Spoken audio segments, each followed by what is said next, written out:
What's up, y'all? Welcome back to a brand new video. So this one is going to be the start of something a little different on the channel, but hopefully it's something that you enjoy, because it's something that I've really been enjoying recently is movies, which I know that's a really vague sentence, is that I've really been enjoying movies.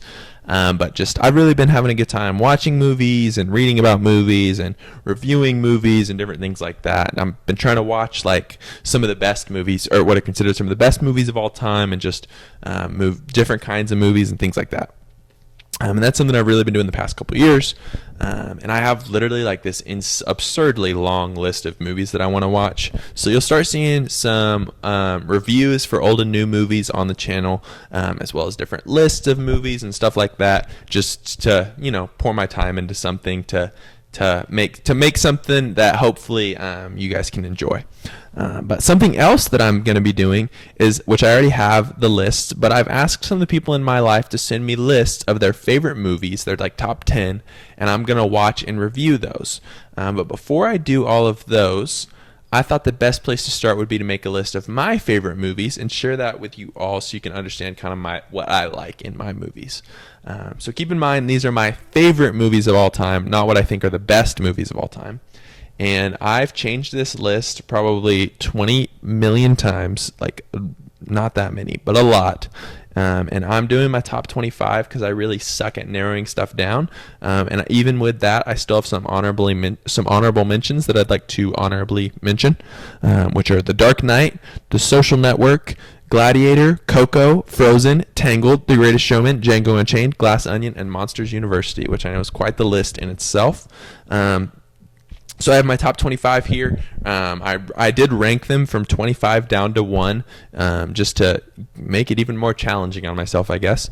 And my final note is that I'm invoking a little clause on myself, which I'm calling the franchise clause, where I can only have one movie per franchise. Otherwise, this list would be like all like MCU, like Marvel and Harry Potter movies.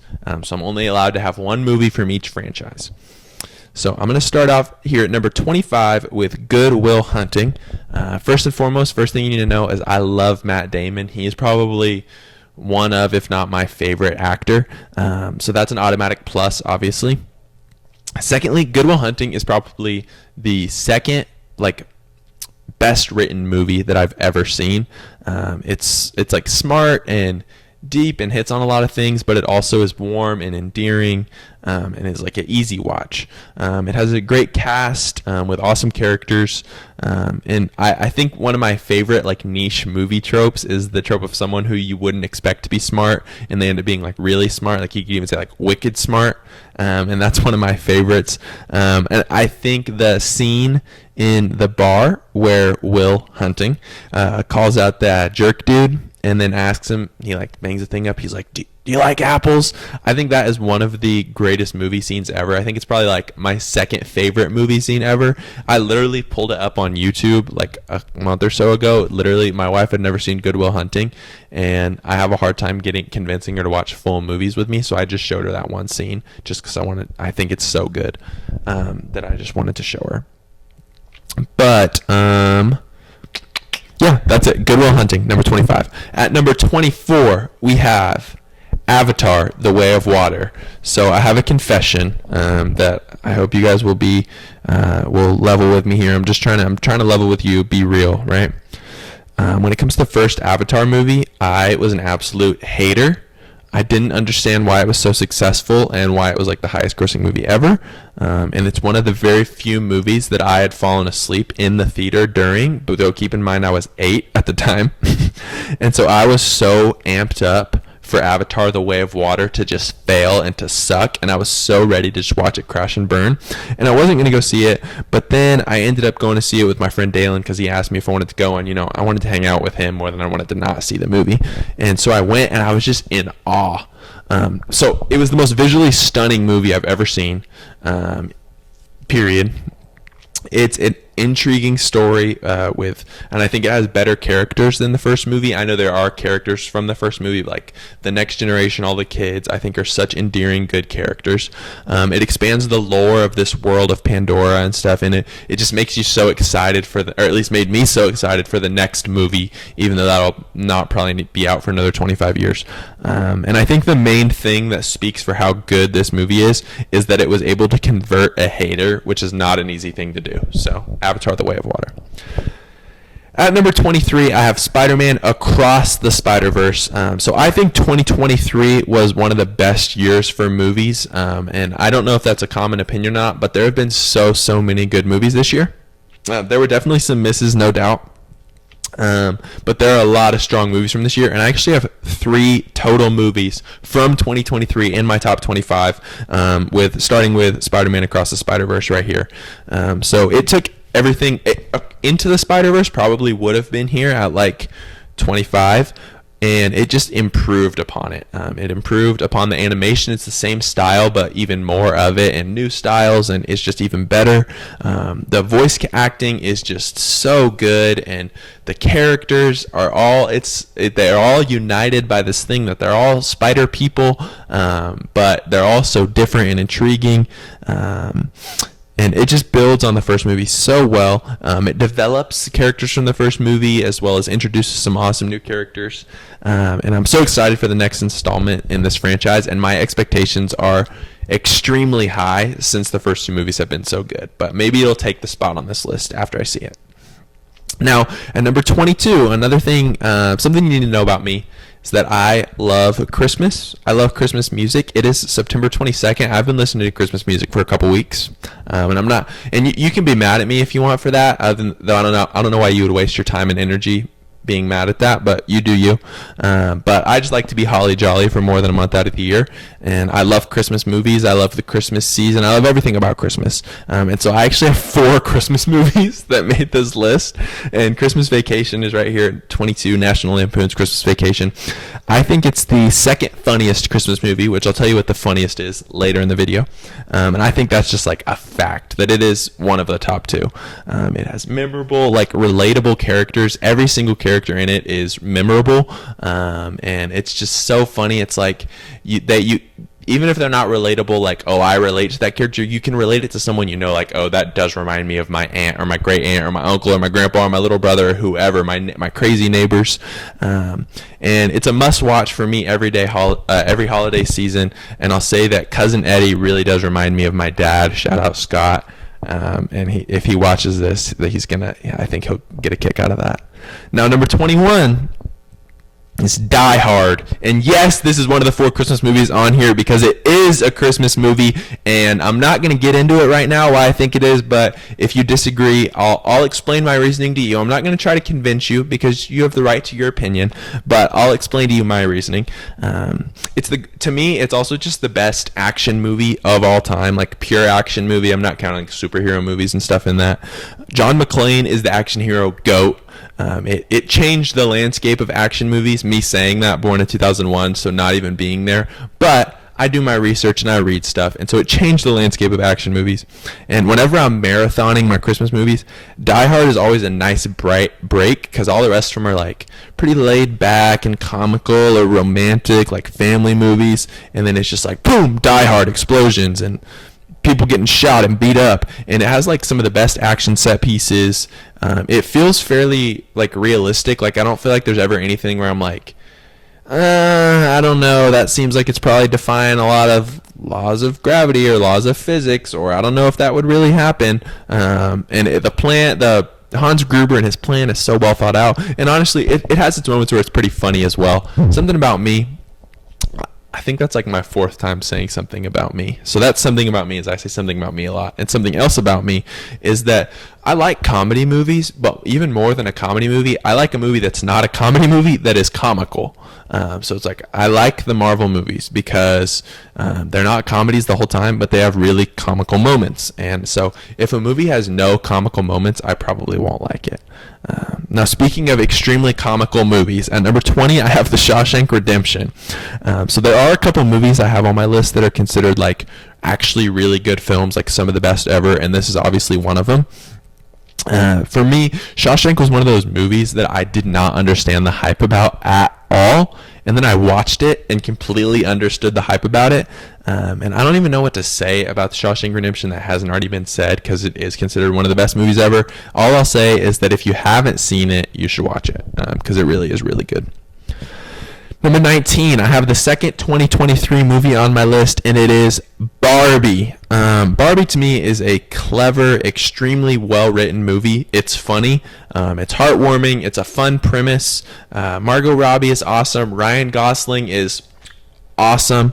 The soundtrack is so catchy, and I was singing all the songs all the time. And I know that I'm not going to speak on how well it portrays being a woman, because I've personally never been a woman, but from what my wife and other women that have seen it have told me is that it does a good job of that. But I also think that it's kind of underrated that it does the same thing for men. It kind of shows you how easily like you can get swayed into like toxic masculinity and the patriarchy and stuff. And it's like, all I'm going to say is, despite what a lot of people think on Facebook or wherever, I'm not trying to get political or anything, but to me, it's not a woke movie. It doesn't have an agenda. It's not trying to glorify women over men. It's just showing that a lot of the time men get glorified over women, which is a very true thing. And if you disagree with that, then I don't know what to tell you. I'm not going to try to argue with you. I'm just saying why I enjoy it. And I think it's a really good way to show you how to be a good, supportive, kind man, which is what I want to be more than anything to my wife and to other women in my life. And it shows you how to be a good combination, a good balance of Ken and also Alan, right? Everyone should have that good balance. I just think it's a really good movie, and so I have it here at my number 19 spot. And I was actually talking to my friend Hayden about it yesterday, because he was talking about Oppenheimer or Barbie, which one was better, and I really liked Oppenheimer. I have a little ranking going, and it was my 5th favorite movie this year. But for me, it was just I enjoyed Barbie more because it just, the rewatchability is so good, and I have a feeling after I rewatch Barbie a couple more times that it could even move up from move down. It could get a better spot on my list, even from number 19. So now 18 and 17, I want to say this before anything else. I'm not a Disney adult. Okay, so don't come at me with that. But I do enjoy a good Disney movie. Okay, so number 18, I have Moana. And so, like I said, there's only 2 Disney movies on here, but they're 2 of the most heartfelt movies I've ever seen. And say what you will about Disney, but they make some dang good movies, and the movies that are gonna make you warm inside and maybe make you cry a little bit every now and then, which is fine. Like I said, we don't mess with toxic masculinity. I'll cry at a movie. I cry at a movie more than my wife does. But Moana, anyways, Moana is so good. The voice acting from the main cast and The Rock is so good. The story, it's a Disney princess story, but it feels so fun and fresh. And I think it probably has like the best soundtrack of a Disney movie. No, I'm not going to say that. It's not the best. It's my favorite soundtrack in a Disney movie. How about that? And so I really like Moana, and I'm really excited for the live action one. I think it'll be good. Number 17 is my favorite Disney movie, because I like Moana, but I like Encanto just a little bit better. And this is one I watched on Disney Plus, like, well after it came out. And I was so confused after I watched it, like, why have I not heard anything about this movie? And apparently I wasn't the only person that happened to. Because very shortly after that, it started being talked about, and there was the TikToks and stuff about it. And it has really good songs as well. I don't think they're quite as good as Moana, but the cast of characters is so fun, and the family dynamic is so fun and relatable. Even though me personally, my family does not have any magical powers, but it can still be relatable. Just maybe sometimes feeling like an outsider, you're not good enough for your family, but then always learning like your family's most of the time. Maybe your family sucks. I don't know. I'm sorry if that's the case. But it shows you that no matter what, your family's going to love you. And I think it's a really original idea for a movie, and it's really fun. Now, number 16, I mentioned that Good Will Hunting was the second most well-written movie that I've ever seen. Number 16, I think, is the most well-written movie I have ever watched, and it is The Banshees of Inisherin, which just came out in 2022. And the reason I say that is because the premise is extremely boring. It is so boring. Like the synopsis of this movie, I'm not going to spoil anything, but give you a rough synopsis here. Is there's two guys that live in this tiny little island community, right? They don't really do anything all day. They go to the bar. Not even like a fun bar. It's more like a pub because they're in Scotland. And are they in Ireland? Now that I say that, I should probably know that if it's one of my favorite movies. But I'm pretty sure it's Scotland because I think they sound more Scottish. Or are they Irish? No, they're Irish. They're Irish. It's Irish. It's Irish. I don't need to look it up, but I am. It's Irish. Okay. Anyways, sorry. These tiny guys in this tiny island in Ireland called Inisherin. Say that fast, 3 times fast. And that's it. Like one of the guys decides he wants to stop being friends with the other one. That's the premise of the movie. But it is a movie that is so entertaining and it's so intriguing because it is so well written and it's so well acted. All 4 of the primary characters, the actors, were all nominated for Oscars. None of them won, but they were all nominated. And I would definitely recommend this movie to anyone who likes a good story and likes friendship, which is everybody. But I really enjoy this movie. Number 15. Something about me, because I haven't said that yet, is that I love watching rom-coms, especially with my wife. I would prefer a rom-com over just a a com-com, as I like to call them. Never done that before, but I'm going to call them that now. But there's a ton of rom-coms that I love to watch, but only 2 made my list. And here at number 15, they're 15 and 14. I guess I'm doing the back-to-back thing again. So 15, I have Can't Buy Me Love, which I have absolutely no grasp of like how popular this movie is or what people think about it, because it came out in like the 80s. Not like the 80s, it came out in the 80s, but I really don't care what people think about it or how popular it is. I enjoy it. I love it. To me, what makes a good rom-com, there's really 2 main factors. There are other things that can feed into it, like the supporting cast and whatnot, but there's 2 main things. First is the chemistry between the 2 leads, which this movie definitely has. Second is the setup, the meet cute. The meet cute partially, but just also it's like, why are they falling in love, or why do they not like each other and then are going to fall in love? How do they meet? Different things like that. And just the setup of how is this going to happen. And I think it's how creative is it, but also just how well is it executed. It doesn't necessarily have to be this big complex thing. It just needs to be a little different. And I think this one, it's just different enough, but it's not complex. It's easy to follow. It's a good movie. It has Patrick Dempsey. Come on, McDreamy. Come on. McDreamy, come on. What more do I need to say? The nerd gets the girl is a great trope, and I don't know. Maybe it's just relatable for me. Maybe. I don't know. But I like that movie. Number 14, something else I can relate to is Ryan Reynolds because we look very similar. The Proposal. So it's my favorite rom-com. It's got the chemistry between Ryan Reynolds and Sandra Bullock. Boom. The setup is creative, Everyone loves a good citizenship story. Maybe. I don't know. Do people like that? I don't know. Can't think of anything else that has that. It's really funny. What else do I need to say? That's it. That's a good rom-com right there. Number 13, Once Upon a Time in Hollywood. Leonardo DiCaprio can't miss. I mean, it's as easy as that. And to me, this is one of his best. I'm not going to say it's his best performance. I might think that it is, but I'm not going to say that just because I'd have to think about it pretty hard and go back and watch some other ones. But that's honestly, it's probably Titanic. But anyways, Once Upon a Time in Hollywood, it's funny. Like I said, it's not necessarily a comedy, but it has a ton of comedic moments. It might be considered a comedy. I don't know. It's dramatic. It's exciting. It's this real story that has the Quentin Tarantino style to where it's not real anymore, and it's just wacky and fun, and it has a better ending than real life, which is always fun.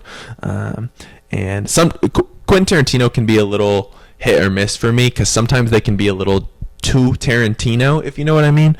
But to me, this one is just the right amount. Brad Pitt, I think, this is probably one of his best performances as well, if not his best. And Margot Robbie is always great. So Once Upon a Time in Hollywood, great movie. Number 12, I have City of God. Now, something about me. is that I typically do not love non-English films. I can appreciate if they're good or not, but I typically don't enjoy watching them just because English dubs are never good. They're hard to watch. They're never good. And I typically watch stuff with subtitles anyways, but I don't necessarily like having to depend on them. I just like to, you can catch maybe something you'll miss. But City of God, or Cidade de Deus, as it's known in its native Portuguese, is the exception. I also don't typically like crime movies unless they're like really good, like Goodfellas or something. And to me, this one is really good. It's one of the best crime movies, and there's some really good ones. And so I actually watched this for the first time in college, my freshman year. I only went to college for 1 year. My 1 year in college, in my film studies class that I was in, and I was fully prepared to take a nap this week during while we watched this movie. But I ended up being on the edge of my seat for 2 hours just because it's so good. And I wasn't expecting it to be, but it's so good. And it's so cool how most of the actors were not even professional actors, and they were literally just like locals. And little side rant, a little soapbox here. I enjoy the Oscars. I did an Oscar like predictions, and I should have done a review. Well, I don't say I shouldn't have done it because it doesn't really matter. But I did an Oscar predictions this year. I'm planning on doing Oscar predictions again, and then I'll do an Oscar review. But I think that the Oscar for Best Foreign Language Film is the worst, just because of how they do it. The fact that they have where only each country can only have one nominee is dumb. Like, if it's one country that's going to get all 5 nominees, if they have the 5 best movies, let them have it. That's fine. And the fact to me that The City of God wasn't even nominated is just asinine, because I think if you look up the best foreign films of all time, it would definitely be one of the first ones to pop up. And the fact it wasn't even nominated, let alone didn't win its year, that's crazy. Anyways, that's my rant. Number 11. So, I'm invoking my franchise clause right here for the first time at number 11, and it's going to be invoked, I think, four times total, I think. Yeah, 4 times total. Otherwise, there would be way more of these movies on this list. But I love the Lord of the Rings movies, right? And my favorite Lord of the Rings movie is Fellowship of the Ring. Typically, I like the ending, but Fellowship is just so good. Obviously, Return of the King is so good, too. It's won more Oscars than any movie ever, which not that Oscars are not end-all, be-all, but they can be a good source to gauge how good a movie is sometimes. Now, I'm about to piss off a lot of Lord of the Rings fans, but I actually prefer the Hobbit movies. Now, as a whole, the complete story, the Lord of the Rings trilogy, is immensely better, but because the third Hobbit movie it's questionable at best. The second is pretty decent, and the first to me is really strong. So The Hobbit and Unexpected Journey comes in right here for me. Now, the reason that I like them more than Lord of the Rings is because it's more fun. It's not as complex. Lord of the Rings, because I'm a nerd. I'm an extended edition kind of guy. So I watched Fellowship the other day. It's like 4 hours extended edition. Okay, fine. Long movies are hard, but I was watching it at home, so that's better than in the theater. And I watched it before, so that makes it a little easier, so I could kind of do other things as well. But if I was watching it for the first time, especially the extended edition, I would be so confused. It gets so convoluted. And there's so much going on. And The Hobbit doesn't do that. It makes sense. And some people may think it's a little too silly or whatever, but like I said, I like it's a com, right? It's a fantasy com, a fan com fan, and it works for me, okay? So, there we go. Number 11, The Hobbit and Unexpected Journey. Number 10, franchise clause right here again. We're going to go to some Star Wars now. I'm watching Ahsoka right now, and I think it's the second best Star Wars show ever after The Mandalorian, but there's still a couple episodes left. I don't think it's going to pass The Mandalorian, though, because personally, I'll take The Mandalorian over any of the movies. I think that The Mandalorian is the best piece of Star Wars content you can get. But number 10, I'm going to get in trouble here again, maybe even more than I did with the Lord of the Rings thing. I have a prequel here at number 10, Star Wars Episode 3, Revenge of the Sith, which is obviously the best prequel. I think it has the best action of any Star Wars movie. Some of the shows pass it, but it has the best action of any of the Star Wars movies. It has the best lightsaber battle, period, in Star Wars between Obi-Wan and Anakin. Who has the high ground? Yeah. You know what I'm talking about. It has quotable lines. Hello there, General Kenobi. This is going to be fun. All that's good stuff. It has good character development, flipping Anakin to where it's like, Anakin, he's so cool. Oh no, now he's Darth Vader and he's scary, but I feel bad for him, right? Good stuff. Couldn't, doesn't that just make you want to watch it? It has so many iconic moments, and personally, I think the prequels get undeserved hate. I didn't realize that people hated them so much because, I wasn't even born when Phantom Menace came out. It came out in 99. I came out in 01. Came out. I was born in 01. And I think they've aged really well. And I think Star Wars fans, because no one hates Star Wars more than Star Wars fans, I think they recognize that as well, that they've aged really well and people enjoy them more, and I think it's deserved, and I'm sure one day that'll happen with the sequels as well, even though the sequels are a little iffy. But depending on your preferred viewing order, this movie is either a really, really good setup to the originals, or it's a good wrap-up ending for the story of Anakin Skywalker becoming Darth Vader, right? I think depending on your viewing order. But just for fun, I'll tell you my favorite sequel is The Force Awakens, because obviously that's the best of the three, and it's one of the best theater experiences I've ever had. And my favorite of the originals is Return of the Jedi, because like I said, I'm a sucker for a good ending. But like I said, Mandalorian all the way.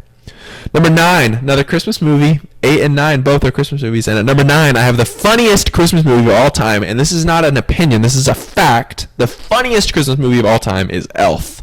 Honestly, I'm going to say it. This might not be a fact, but it's my opinion. I think Elf is the funniest movie. Period. End of sentence. Right? It's quotable from start to finish. It has hilarious physical comedy from Will Ferrell. It's peak Will Ferrell, it doesn't get funnier than peak Will Ferrell. No offense to Adam Sandler, because that's my boy, but it doesn't get funnier than peak Will Ferrell. It's probably the most rewatchable movie for me, and I never get tired of it. I think it's the best Christmas movie, but it's not my number one favorite because this is my favorite. It's not the best. And number 8, I have Arthur Christmas. And no, it's not Arthur the Aardvark. Yes, I've had this conversation before. Now, I know that this is a strange pick as someone's favorite Christmas movie, and I don't even think I've ever heard anyone else even mention this movie, let alone pick it as their favorite. And I'm not saying that like, oh, I'm cool picking movies other people wouldn't pick. I'm just saying I'm acknowledging that it's strange, but I love it. I think it's so funny and sweet. I think Arthur is extremely relatable. I love that guy. The voice cast is so good. Some British icons: James McAvoy, Hugh Laurie, Jim Broadbent, Bill Nye, Imelda Staunton. Come on, that's British Hollywood royalty right there. British Hollywood? Would British Hollywood be correct? That's British film royalty right there. And I make my family watch this movie with me every single Christmas. I make Destiny now watch it with me every single Christmas, and I just love Arthur Christmas, my favorite Christmas movie. Number 7, the greatest of all the teen movies, Mr. Ferris Bueller on His Day Off. Ferris Bueller is the best teen movie protagonist. Is he a little jerk sometimes to his friends? Yes. Should he maybe just go to school? Probably. But he's just so cool. He's so casually cool, right? Everything he does is so cool, and it's really thought out, but he makes it seem like it's casual, right? He's got the girlfriend. He's got the neurotic best friend that everyone needs, and it all just works. It's a hilarious movie, and it makes you want to be friends with him, even though he doesn't treat his friend very well sometimes, right? And top 5 movie scene is Ferris lip syncing at the parade. Donkashane and Twist and Shout. Oh my gosh, it was just Ferris Bueller, such a good movie. Make me want to go watch it right now after this. Now, number 6. This is kind of funny. Number 6 actually has a scene of Ferris Bueller in it. The characters are watching it. Number 6, my favorite movie of 2023 and my favorite animated movie, Teenage Mutant Ninja Turtles: Mutant Mayhem. That's quite the title right there. So, Ninja Turtles was my favorite thing growing up as a kid. They were my favorite toys. It was my favorite show. Me and my brother Sawyer used to watch it all the time. My brother Sawyer, because I have other brothers. No, I don't. And so I went to see this movie with Sawyer, and we went with our dad, and me and Sawyer both, and our dad a little bit. He stayed awake, which means it was good. But Sawyer and I both were just in awe of how good this movie was. Because I went back and watched all the other Ninja Turtle movies after it. They're all pretty garbo, I'm not going to lie. And it's just a crazy, I'm astounded how much better this one is than the rest. But the animation, it takes on the Spider-Verse, not the Spider-Verse style because it's very different, but it's inspired by Spider-Verse to where it's not just the animation where they're like, hey, let's try to make it look real because that's good animation, or let's do the 3D Pixar animated. Like, no, it's the animation is like nothing I've ever seen before, and it's so good, and I love it. My wife won't watch it with me because she said she thinks it would hurt her head, but I'll convince her someday. And they focused on two parts of the Ninja Turtles. See, I just left them out, the two parts. The two parts of the Teenage Mutant Ninja Turtles that they typically don't focus on in the movies, which is they're teenagers and they're mutants. They're actually teenagers. They usually feel like adults in the different things, but they're actually teenagers. They feel like teenagers. They just want to go to school and do normal stuff, and they focus on the mutants part, obviously with the mutant mayhem. But I think they do it so well. The actors who played the Turtles are just absolute standouts, and it's just so fun listening to them interact with each other, and it's on streaming now, so I'll probably watch it this weekend. The supporting cast is so good as well, with Seth Rogen and Paul Rudd and Maya Rudolph and Jackie Chan and Rose Byrne and Post Malone and Giancarlo Esposito and, oh yeah, my boy John Cena. Yeah, I'm going to leave him right here. It doesn't get better than that. This guy right here, John Cena. All right, now, my top 5. All right, coming in number 5. I said Oppenheimer. I really enjoyed it, but I don't know. I'm just trying to segue, I guess, because number 5 is a Christopher Nolan movie. And I want you to guess what it is right now. Okay, it's Interstellar. So aside from the Avatar movies, and yes, I will say movies, because even though I was a hater of the first one, I'm not anymore. The second one converted me, and I might try to go see it in theaters again if there's ever a showing. But this is the most visually stunning movie I've ever seen. That's not an Avatar movie. I had only ever seen it at home until recently. I'd seen it like 4 times, but then they did get out of here, John. They did a showing at a theater near me, and me and my friends went, and I'm so glad we did, because seeing it on the theater screen was just like jaw-dropping. It's so different. It's so cool. Matthew McConaughey. I talked about how much I love Matt Damon. I have equal love for Matthew McConaughey. He's so phenomenal, and I think off the top of my head, so if I thought about this more, I might change my mind, but off the top of my head, this is the best acting performance that I've ever seen that was not nominated for an Oscar. And the whole cast, though, is so talented and just absolutely brings it in this movie. So believe it or not, I'm not an astrophysicist or actually any type of physicist, so I have no idea if the science in this movie is accurate, but they make it feel like it's accurate, which is what matters in a movie like this. And so Nolan's just one of the best directors. I think this is his top mark. This is his favorite of my movies. Number 4, we got back-to-back Matt Damon missing in space movies, The Martian. Cool. So, Matt Damon. I guess I like it when he goes missing because Saving Private Ryan's a good movie too.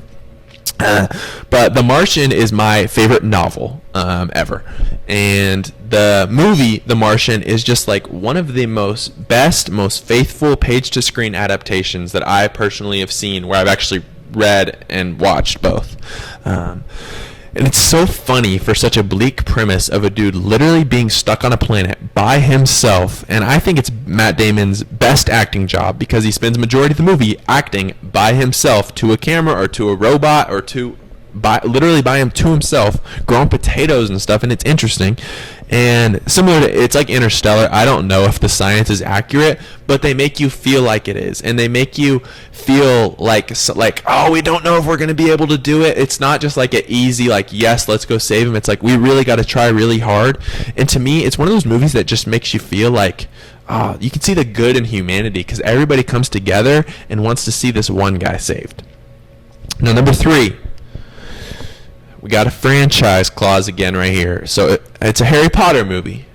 I'm a nerd. Keep that in mind. But the Martian is my favorite novel ever. And the movie, The Martian, is just like one of the most faithful page-to-screen adaptations that I've ever seen, where I've actually read and watched both. if I were ranking Harry Potter as a whole, like all 8 movies together as a whole, it would be in my number 1 spot. It is my favorite movie series. But as a single entry, my favorite is the finale, Harry Potter and the Deathly Hallows Part 2. Remember, like I said, something about me, I'm a sucker for a good ending. Majority of the time, my favorite movie is going to be the last one, unless it's just really bad or there's a really strong one like The Fellowship of the Ring. And I like tying everything up. I like seeing the happy endings. I like watching the bad guy get defeated. I like seeing, what happens to everybody in 20 years. I like all that stuff.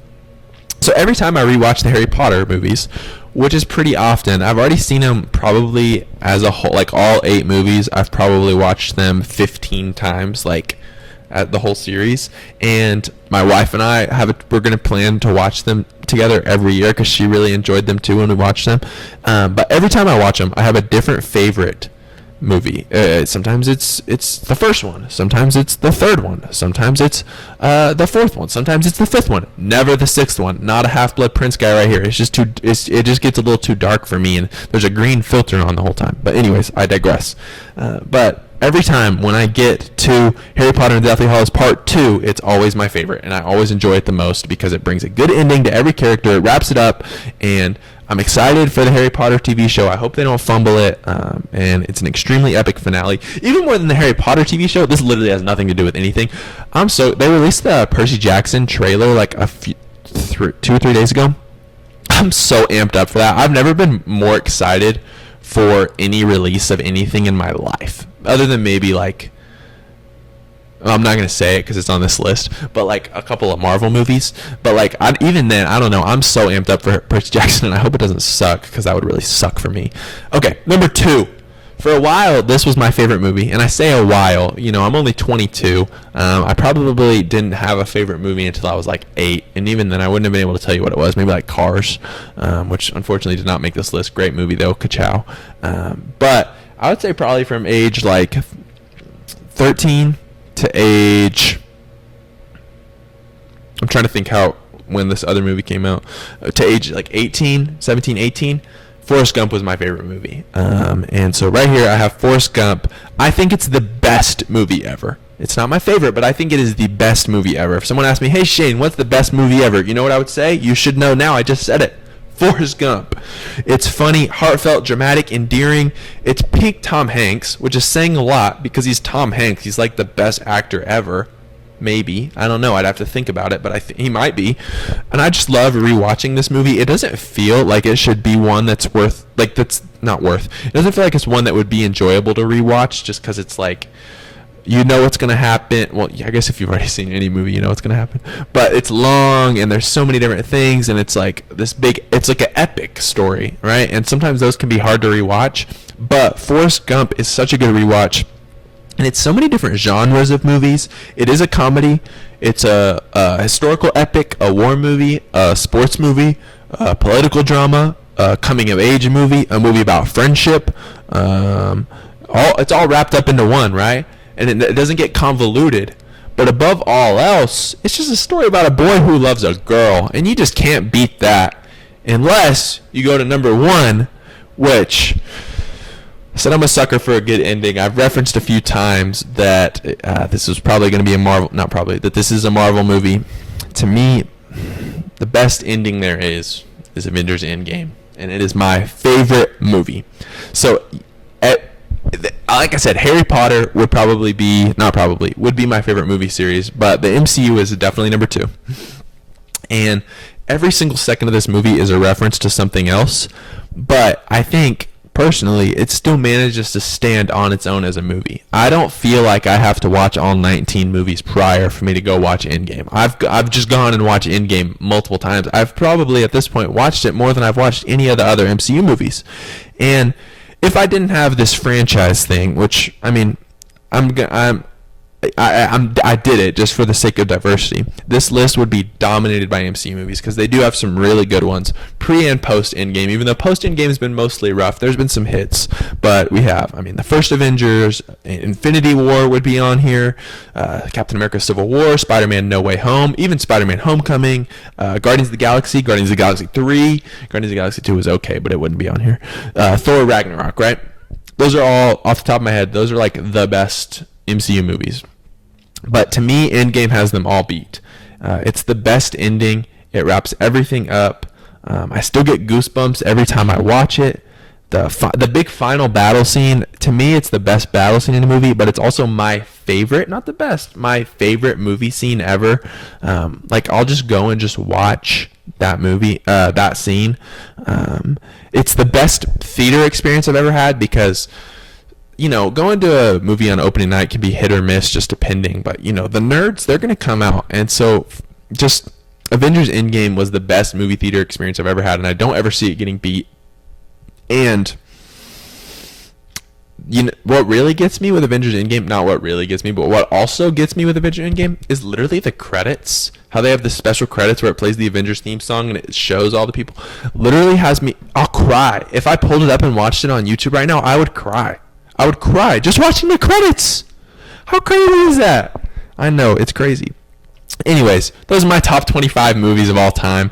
Stay tuned for, I think, my next video. I don't know if it'll be my next video. My next movie video, because I'm going to try to post more videos, period, will be me ranking Destiny, my wife, her top 10 favorite movies. And when I say ranking them, I mean ranking them 1 out of 10, not 1 through 10, just because that would be kind of weird. That would be weird. But I'm ranking them 1 out of 10. And I'll say this real quick. I'm going to say it again then.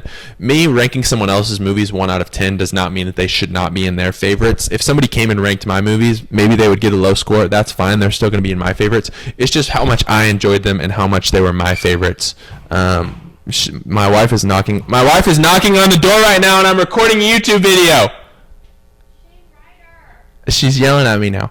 Anyways, I'm wrapping it up right now. So this has been my top 25 favorite movies. Peace. I'm coming.